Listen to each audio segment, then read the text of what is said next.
베스트셀러 저자이자 세계 최고의 부자 피터 틸은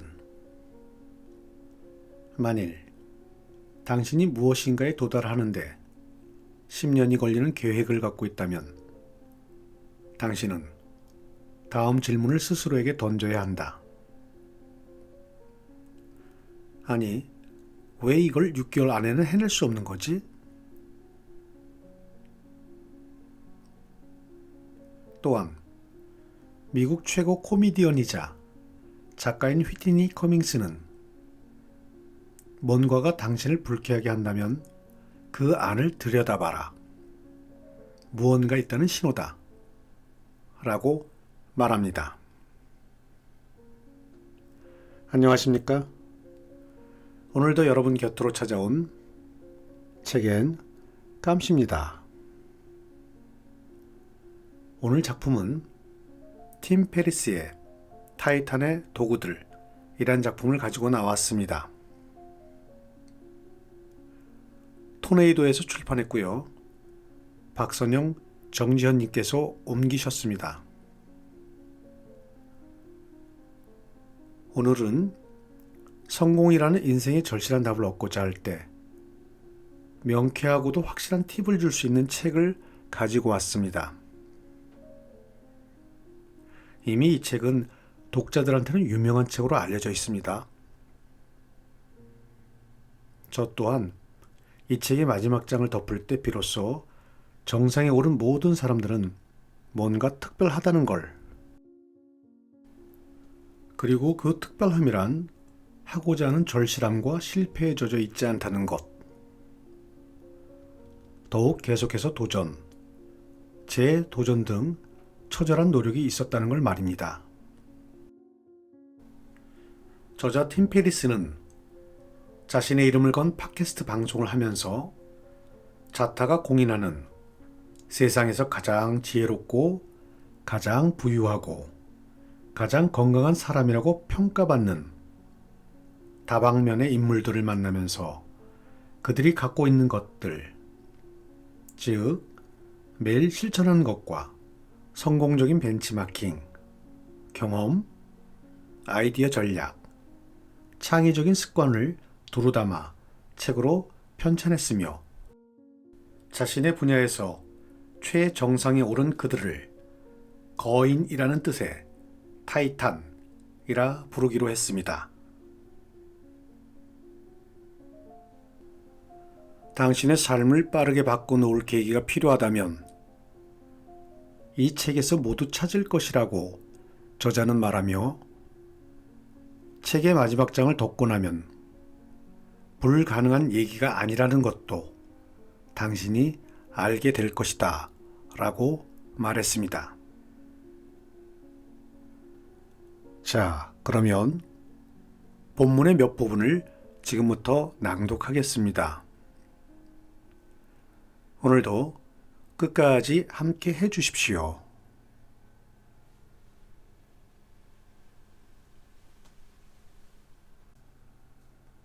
당신의 분노를 따라가라. 케이시는 영화 제작자이자 가장 영향력 있는 유튜버이다. 그는 온라인 단편 영화로 지난 5년 동안 3억 회 가까운 조회수를 기록하고 간단한 동영상 제작과 공유를 목표로 하는 스타트업 기업인 빔의 설립자이기도 하다. 케이시를 스타 반열에 올린 작품은 2011년에 만든 자전거 전용도로라는 단편 영화였다. 그의 실제 경험에 바탕한 이 영화는 입소문을 타고 폭발적인 인기를 불러 모았다. 자전거 전용도로가 아닌 곳에서 탔다는 이유로 뉴욕 경찰의 소환장을 받았을 때 화가 머리끝까지 치밀어 올랐지만 그는 법원에 출두해 $50짜리 소환장 때문에 한나절 동안 싸우는데 시간을 허비하는 대신 자신의 분노 방향을 다른 쪽으로 돌려 그것을 영화로 만들었다. 케이시는 경찰이 자신에게 한 말을 관객들에게 되풀이하면서 영화를 시작한다. 자전거 운전자는 안전과 법적인 이유 때문에 반드시 자전거 전용 도로에만 다녀야 한다. 그는 자전거를 타고 뉴욕시 여기저기를 돌아다니며 사람들이 규칙을 지키지 못하게 만드는 자전거 전용도로 내의 온갖 시선을 물들과 충돌한다. 영화 클라이막스는 케이시가 자전거 전용도로 한복판에 주차되어 있는 경찰차와 충돌하는 장면이다. 관객들 반응은 상상을 초월했다.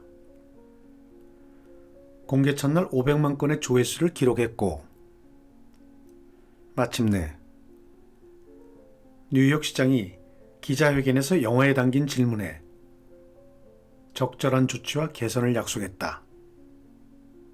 케이시는 이렇게 말했다. 어떤 창조적인 프로젝트를 하는 게 좋을지 잘 모를 때가 있는가? 그때는 자신의 분노를 따라가 보라. 내가 그랬던 것처럼 소득이 있을 것이다.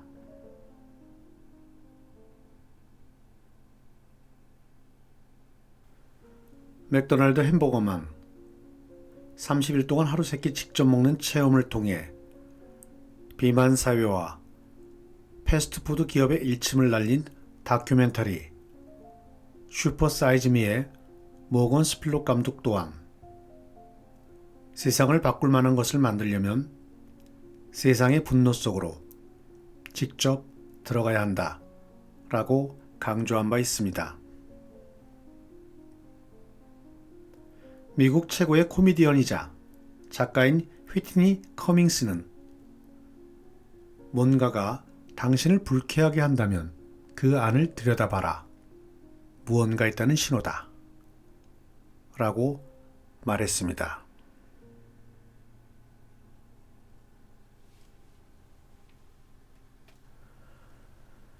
타인을 섬기는 사람이 가장 큰 것을 얻는다. 옛날 로마 제국에는 성공한 사업가나 부유한 계층이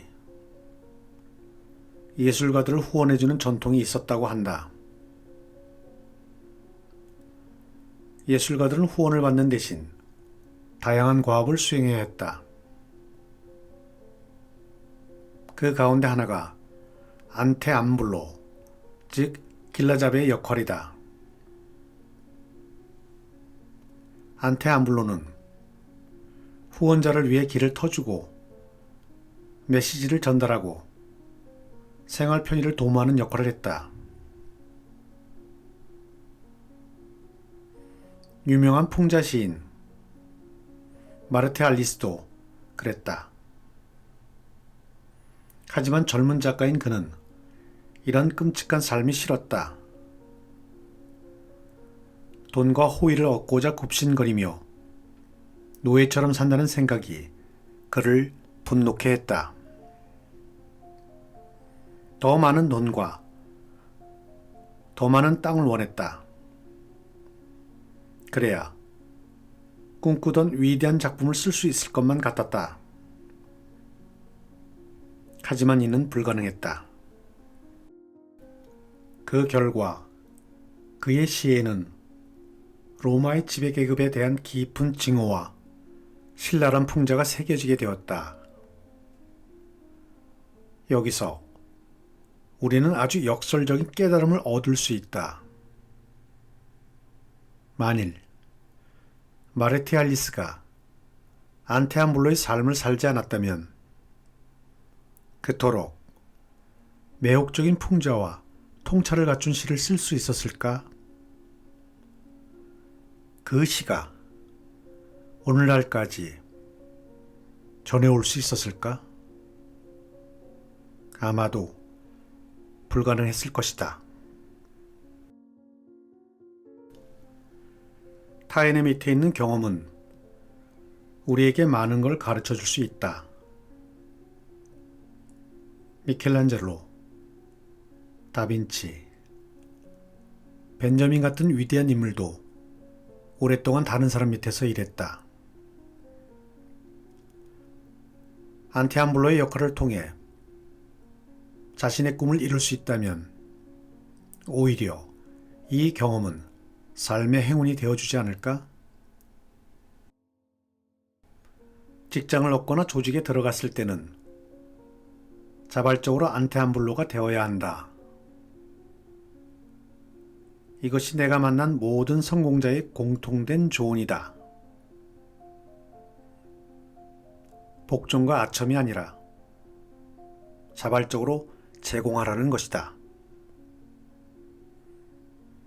다른 이들이 그림을 그릴 수 있는 캔버스를 마련해 주라는 뜻이다.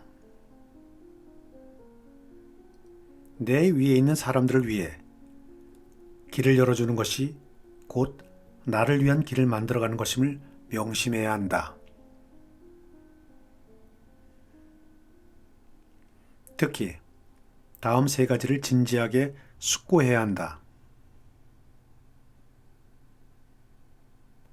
첫째, 당신은 당신이 생각하는 것만큼 유능하거나 중요한 인물이 아니다. 둘째, 당신은 태도를 조금은 바꿀 필요가 있다. 셋째, 당신이 안다고 생각하는 사실들 혹은 책이나 학교에서 배운 것들은 대부분 시대에 뒤떨어지거나 잘못된 것들이 많다.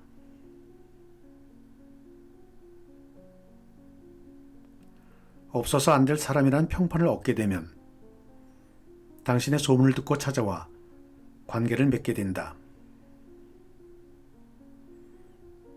미래의 자산이 되는 호의와 신용의 잔고가 쌓이게 된다.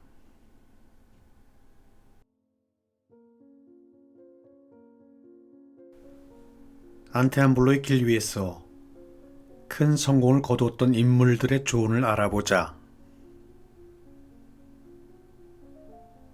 첫째, 상사에게 넘겨줄 수 있는 아이디어를 찾아낸 사람은 누구보다 한 걸음 앞서간다. 둘째, 아이디어가 뛰어난 사람, 장래가 유명한 인재들을 서로 연결해준다. 셋째, 아무도 하고 싶어 하지 않는 일을 찾아서 그 일을 한다. 넷째, 비효율 또는 낭비, 중복이 많은 곳을 맨 먼저 찾아낸다. 그러면 나와 내 조직이 새로운 분야로 진출하는데 필요한 자원을 확보할 수 있다. 다섯째, 자신의 아이디어를 기꺼이 공유한다.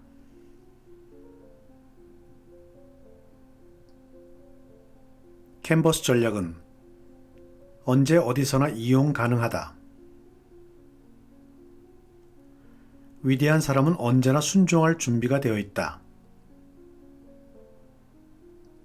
자신의 지휘 능력은 나중에 언제든 증명할 수 있기 때문이다.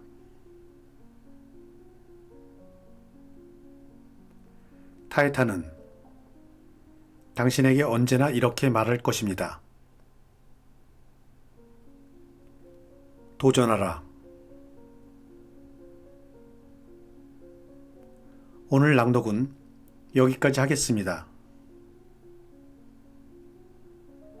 끝까지 함께 해주셔서 감사합니다.